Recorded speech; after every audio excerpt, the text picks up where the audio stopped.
Institution of diploma engineers Bangladesh Dinajpur জেলা কার্যনির্বাহী কমিটির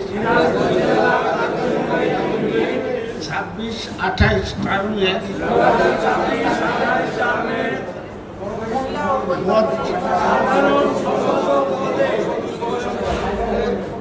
পদে নির্বাচিত হয়ে পরম করুণাময়ের নামে শপথ গ্রহণ করিতেছি যে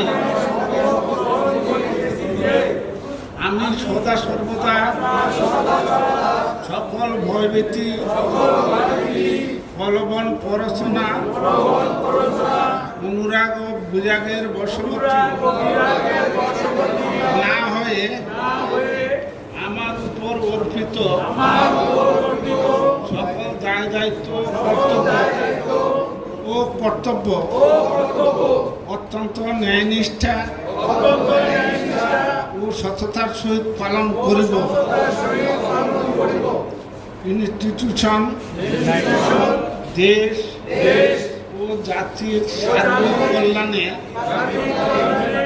আত্মনিয়োগ করিব। মহান সৃষ্টিকর্তা সহায় হন। আমিন।